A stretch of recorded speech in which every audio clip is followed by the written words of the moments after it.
Bonjour à tous, c'est Solange Aimé, créatrice du site Éco-Village pour tous. Eh bien, je fais cette vidéo aujourd'hui pour vous faire le résumé du chapitre 3, Partir du bon pied du livre Vivre autrement, Éco-Village, communauté et cohabitat de Jenna Leaf Christian. Donc, alors, oui, j'ai mis un peu de temps à faire cette vidéo. J'ai trouvé ce chapitre beaucoup plus riche, il y a beaucoup plus de très complet, beaucoup d'informations dans ce chapitre comparé au chapitre précédent. Et et puis il y avait quelques passages, quelques phrases ou quelques mots que j'avais du mal à comprendre. Voilà, ce chapitre a été un peu difficile pour moi. Et aussi, j'ai l'impression que l'auteur a. Enfin, moi qui suis assez perfectionniste, qui aime bien que les choses soient claires, soient bien organisées, rangées, j'ai l'impression que là, ce chapitre était un petit peu. Enfin, vraiment, il faut relire vraiment peut-être plusieurs fois, un maximum de fois pour vraiment bien cerner un livre, etc. Donc j'ai lu, il y a très longtemps, j'avais déjà lu le livre, là le chapitre, je l'ai relu 2 fois. Et j'ai l'impression que ça pourrait être un peu mieux résumé, qu'il y a des choses qui sont répétées, du coup je me dis mais elle avait pas dit avant. Donc ce chapitre était un petit peu compliqué pour moi, là c'était un peu difficile. Mais j'ai essayé voilà, de résumer au mieux. Il y avait beaucoup d'informations, donc je vais essayer de résumer au mieux. Donc, alors, c'est parti. Donc, chapitre 3, partir du bon pied. Donc, elle conseille d'abord par commencer par une vue d'ensemble des principales étapes de fondation d'une communauté. Puis feuilletez le livre et lisez-en les détails, lisez-le plus en détail par la suite. Puis approfondissez vos connaissances en lisant les autres ouvrages qu'elle recommande. Vous pouvez également glaner des informations sur les sites des communautés déjà existantes et également visiter des communautés établies et parler avec des fondateurs, tant que ce soit des communautés qui sont déjà qui ont réussi, qui sont déjà bien établies, que ce soit des communautés en difficulté ou même de communautés disparues. Voilà. Comme ça va permettre de comprendre ce qui peut être important de faire ou important de ne pas faire. Et donc, elle explique que la croissance d'une communauté se fait par étapes, se fait étape par étape et aussi par avancée simultanée. Donc, elle donne un tableau avec les étapes. Je vais essayer de vous lire un petit peu tout ça. Donc, il y a des avancées qui sont en continu.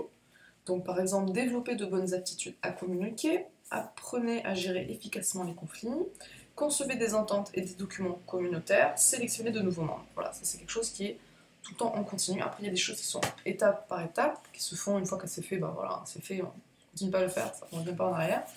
Donc, différentes étapes, organisez votre groupe, mettez votre vision par écrit, effectuez des recherches sur le marché immobilier de la région ciblée, renseignez-vous sur les règlements de zonage de la région ciblée. Après, il y a des termes aussi comme elle écrit sur la fondation de communautés au Canada et en Amérique, surtout au Canada. Il y a des termes, des législations, des choses qui ne sont pas pareilles qu'en France. Donc c'est ça aussi qui est parfois pas évident quand on lit le livre. Voilà. Renseignez-vous sur les possibilités de financement. Au besoin, aménager ou rénover votre propriété, étudiez les communautés, choisissez un mode de prise de décision et apprenez à vous en servir. Choisissez un endroit, dressez la liste de vos critères, choisissez et constituez votre personne morale, recherchez une propriété, faites votre choix, financez et achetez votre propriété, organisez la structure financière de la communauté. Donc après le tableau aussi, j'ai un petit peu de mal avec le tableau, j'ai pas trop compris. Plusieurs fois j'ai regardé, j'ai essayé de comprendre le sens, si des lignes, des cases, pourquoi est-ce qu'il y a l'ordre est important ou pas. Bon, en tout cas, elle nous apporte des informations intéressantes. Ensuite, elle passe à n'achetez pas tout de suite. Donc, elle explique que certaines personnes pensent qu'il faut acheter tout de suite très rapidement un terrain. Elle déconseille de faire ça, que ça peut créer des conflits, sauf si on a déjà compléter au moins les 4 étapes suivantes. Donc il faut que une personne ou le petit groupe possède les fonds nécessaires à l'achat et également à assurer les mensualités sur 1 an ou plus. Deuxièmement, il faut que vous ayez constitué une personne morale ou le faire très peu de temps après l'achat. Troisièmement, il faut avoir décidé au niveau de l'apport financier que chaque personne va mettre, quel privilège ça va donner au niveau de la prise de décision, au niveau des droits en matière de propriété, etc. Quatrièmement, il faut que la vision du groupe soit définie, que vous ayez rédigé votre énoncé de vision. Voilà, c'est quelque chose de très important pour pas vous lancer dans quelque chose au hasard comme ça, vraiment savoir où vous allez et être sûr que ça vous convienne. Ensuite, elle évoque les différentes formes de communauté possibles. Donc, il y a vraiment, on peut tout imaginer. Donc, déjà, en niveau propriété et habitation, vous pouvez très bien, par exemple, louer une grande maison, être juste en location, chacun avoir sa chambre et après partager des lieux communs, donc faire la cohabitation. Vous pouvez aussi louer des maisons dans un même pâté, dans un même quartier, et dont une servira de lieu communautaire, où vous vous retrouverez ensemble, manger, cuisiner, faire des activités, vous occuper des enfants par exemple. Vous pouvez partager les jardins, la cour. Vous pouvez acheter une grande propriété et construire des maisons dessus. Vous pouvez, donc chacun est propriétaire de son lot à un titre d'habitation, ou la communauté achète un grand domaine avec des maisons et vous louez juste, vous payez un droit pour avoir une maison, mais vous n'êtes pas propriétaire vraiment de la maison. Voilà, au niveau propriété habitation, il y a plein de choses, donc là c'est quelques exemples. Au niveau de voilà, droit de propriété, au niveau aussi du degré d'intimité, donc ça peut être, vous pouvez être, comme les exemples cités, très intime, dans une même maison, partager, voilà, être dans la même maison, donc c'est un degré d'intimité assez élevé, ou vivre chacun dans votre maison et partager quelques petites choses, mais rester assez, faire que un repas par mois par exemple, ou voilà, rester chacun assez de son côté, sans qu'il y ait trop voilà. Et puis elle parle aussi des degrés d'interdépendance financière. Donc par exemple, soit tous les membres travaillent pour des entreprises de la communauté, et ils partagent leurs revenus, ils ont une trésorerie collective, ou les revenus sont entièrement indépendants, chacun gagne sa vie de son côté, ne partage pas ses revenus, mais bon, il y a des dépenses communes à partager quand même. Ou voilà, on pourrait imaginer une forme d'économie hybride. Donc voilà, on peut imaginer une palette énorme il n'y a pas juste une façon, une forme de communauté, il y a plein de formes de communauté, donc vous pouvez trouver ce qui vous convient. Ensuite, on passe à un paragraphe si vous êtes déjà propriétaire. Donc là, c'est un paragraphe où il met beaucoup en garde, car ça pourrait paraître très avantageux d'être propriétaire, donc de ne pas avoir la difficulté de chercher, de financer, de trouver le lieu. Donc déjà là, il y a le lieu, vous êtes déjà propriétaire et vous voulez ouvrir votre lieu à d'autres personnes et créer une communauté. Donc là, attention, elle met en garde, parce que le fait qu'on soit propriétaire, qu'une personne soit propriétaire, fait souvent que elle veut tout contrôler, elle a du mal à lâcher et à faire en sorte de prendre tous ensemble des décisions, et quelque part elle aura toujours un droit de veto sur les décisions, et il va y avoir un certain pouvoir, cette personne aura un certain pouvoir qui sera, même si vous décidez que la prise de décision se fait au consensus, si vous décidez de certaines choses, s'il y a juste un propriétaire, ou deux, enfin voilà, il y a toujours, inconsciemment, il va y avoir, cette personne aura un pouvoir plus élevé. Et ça peut créer des tensions plus ou moins inconscientes, ça peut créer du ressentiment, et donc ça c'est pas bon, après ça peut créer des conflits et des mauvaises choses. Donc également elle met en garde contre des locataires qui pourraient projeter sur les propriétaires des conflits parentaux non résolus ou en rapport avec l'autorité, et également des personnes qui sont en recherche plus ou moins inconsciente d'un parent généreux. Donc, si vous êtes propriétaire, faites attention à ça, aux personnes qui recherchent... pourquoi est-ce qu'elles recherchent un... Bon, enfin, vous avez compris, je suis un peu fatiguée. Ensuite, donc elle conseille d'assurer la protection juridique du propriétaire, donc comme par exemple un bail hors frais d'entretien. Donc elle dit, on va avoir au chapitre 12.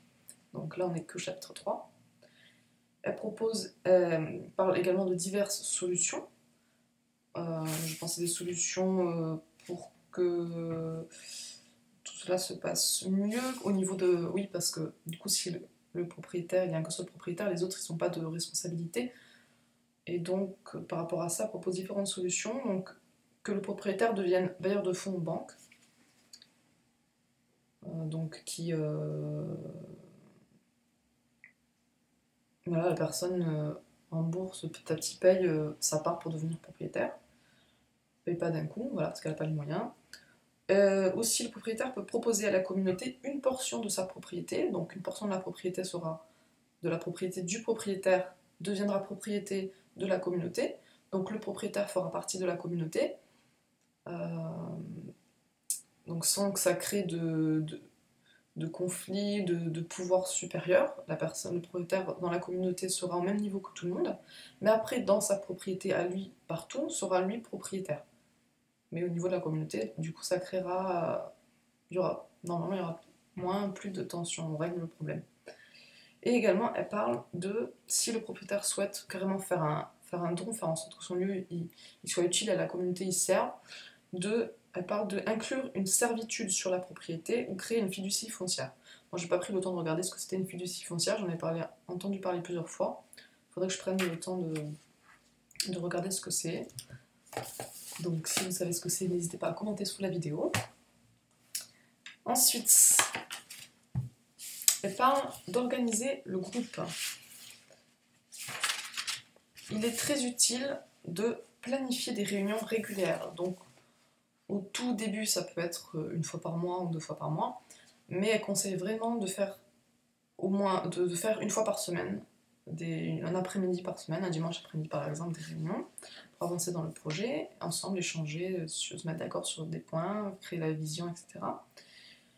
Et puis, entre les réunions, on peut aussi créer des petits comités qui vont remplir différentes tâches pour avancer dans le projet. Elle conseille pour les personnes qui en ont besoin aussi, ça se fait dans certains groupes, de créer, faire en sorte qu'il y ait une garderie pour que les parents puissent être présents et partager lors de la réunion, être disponibles plus facilement. Elle conseille d'envoyer d'avance l'ordre du jour, d'utiliser des sondages pour recueillir des commentaires et des idées. Elle parle également que certains groupes peuvent utiliser ce qu'ils appellent une banque de temps. Donc, certaines personnes qui, par exemple, passent beaucoup de temps au début du projet à s'investir, pourront en passer moins une fois la communauté créée. Et inversement, celles qui n'ont pas trop de temps au début pour s'investir à créer la communauté, quelque part, devront plus de temps par la suite. Elle parle de banque de temps. Oui, en fait, le principe, c'est que chaque personne se mette d'accord sur que chacun doit un certain nombre de temps à la communauté. Sur un... Voilà. Enfin, après, elle rentre pas en détail. Moi, j'ai compris que, par exemple, voilà, si tu veux habiter dans la communauté, tu dois tant de temps à la communauté, en tout, voilà. Et une fois que tu as donné tout ton temps, bah, tu dois plus rien à la communauté. Bon, c'est ce que j'ai compris. Après, voilà, j'imagine que ça doit se rajouter à du temps forcément qu'on doit investir, on doit décider. Bon, il ne faut pas que je fasse trop long parce que c'est un résumé. C'est difficile parce qu'il y a beaucoup de choses, donc j'essaie juste, faut que j'essaie de résumer. Pour vous, voilà, donner des informations que ce soit pas trop long. Après, vous pouvez acheter le livre pour plus de détails.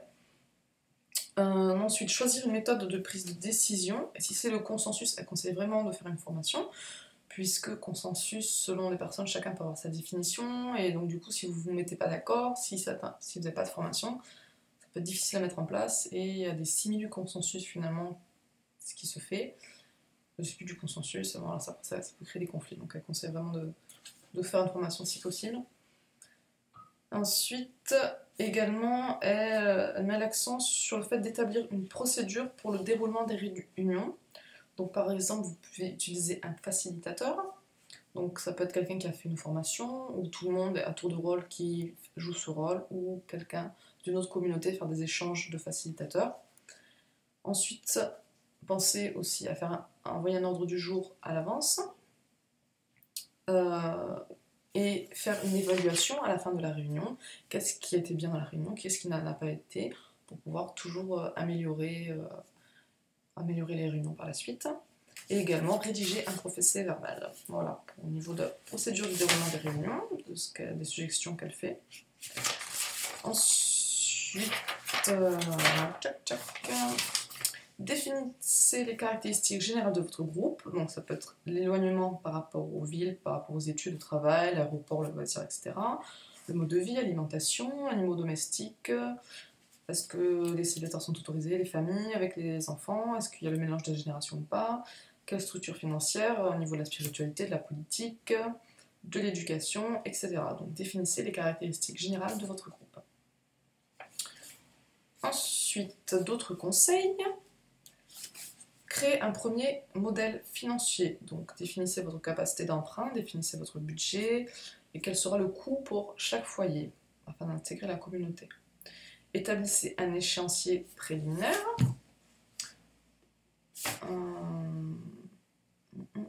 Un échéancier préliminaire. Je voulais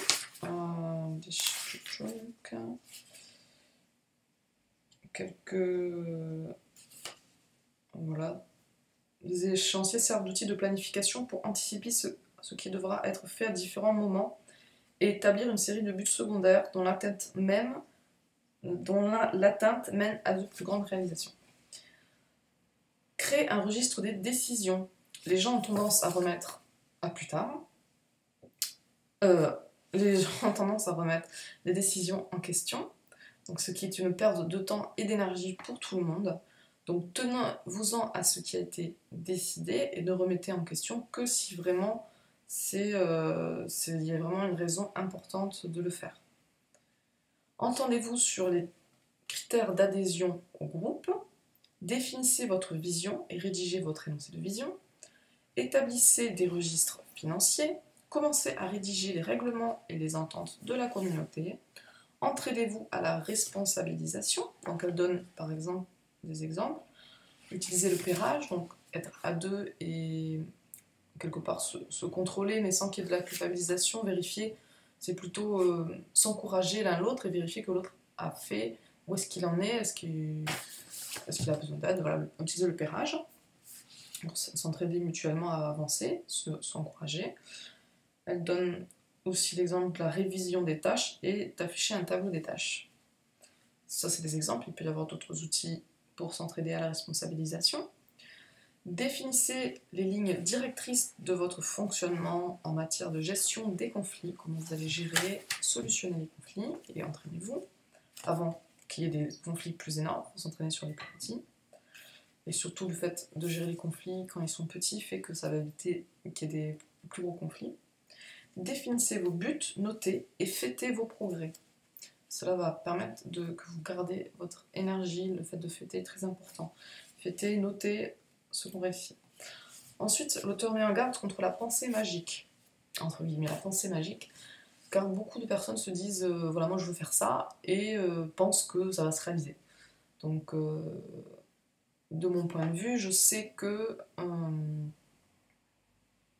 certaines personnes, ça peut arriver que en y pensant très fort et en étant à l'écoute de ce que l'univers nous apporte, on peut créer une communauté, des choses arrivent auxquelles on ne s'y attendait pas, qu'on n'avait pas pensé qu'ils vont faire, que petit à petit on va arriver à créer la communauté, mais de manière générale, elle conseille vraiment, elle encourage à utiliser divers outils qui vont vous aider vraiment à avancer vers votre objectif, de réaliser votre objectif, et pas juste de dire oui j'ai envie de créer une communauté et attendre ça tombe tout cuit, parce qu'en général ça marche pas.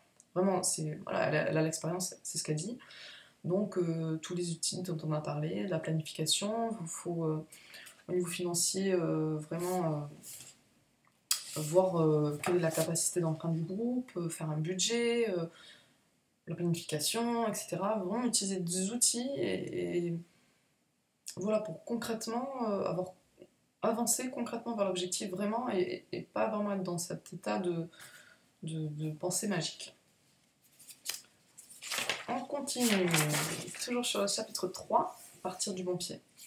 Et donc justement, elle parle, un petit paragraphe sur l'argent, soyez réaliste. L'argent, c'est un sujet qui est assez tabou, dont on a du mal à parler. Donc, vraiment, elle met en garde contre ça, soyez réaliste. Et par exemple, pour qu'on puisse estimer la capacité du groupe au niveau financier sans que chacun parle, parce qu'au début c'est pas évident, on n'a pas forcément envie de parler de sa situation.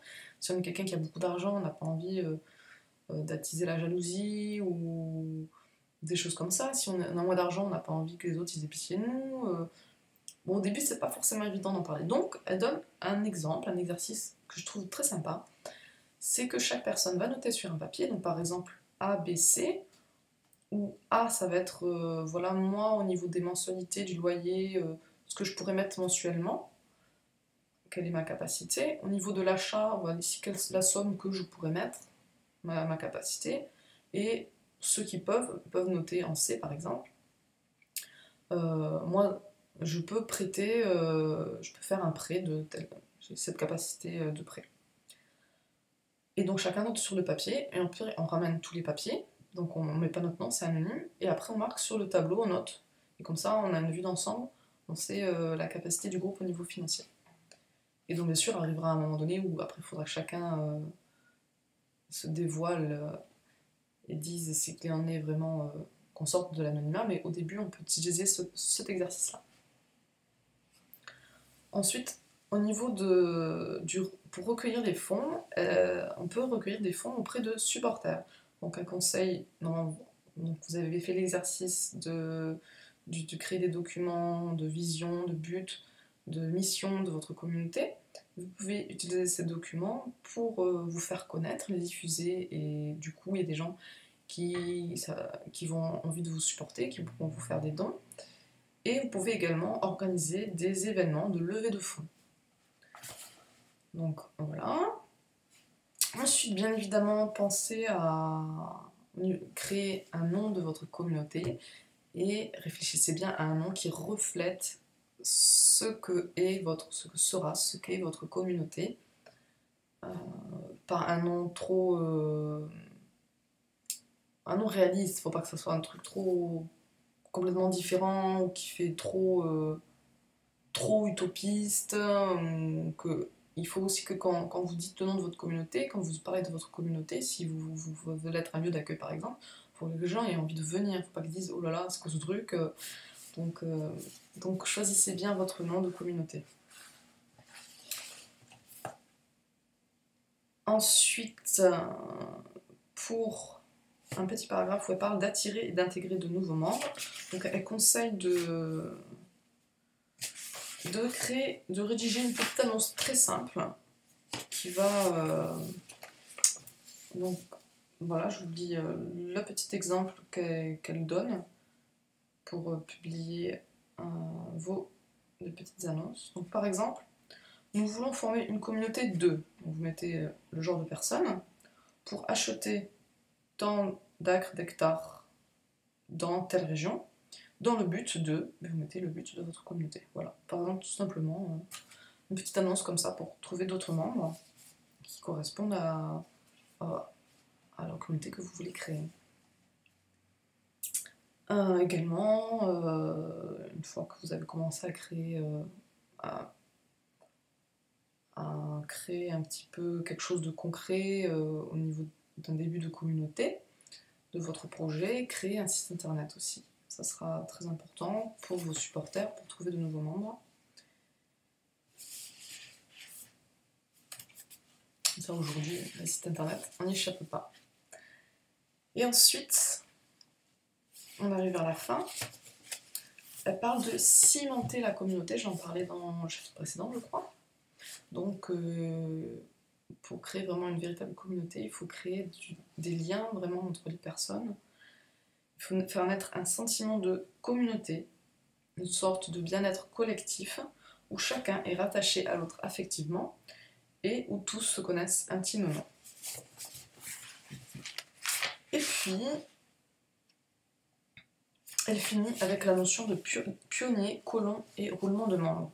Que chacun a sa place, que les pionniers ont besoin des colons, les premières personnes vont permettre d'ouvrir la voie, mais après, s'il n'y a pas d'autres personnes qui viennent derrière, ben, ça va rien créer. Et inversement, les colons ont besoin des pionniers.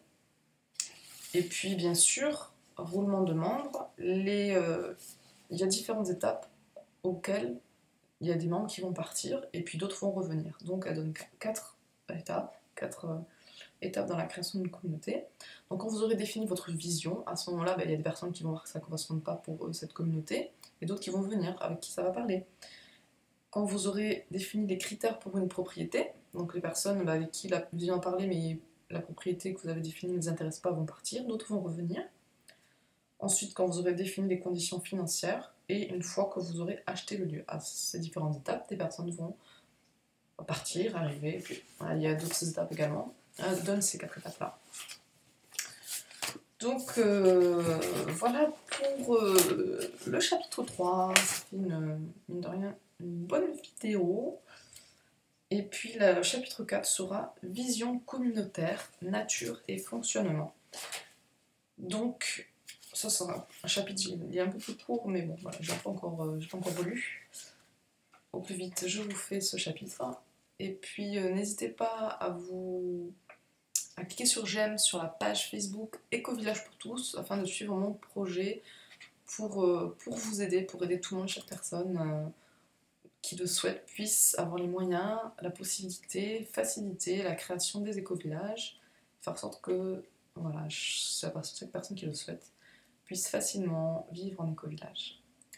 A très bientôt, ciao ciao.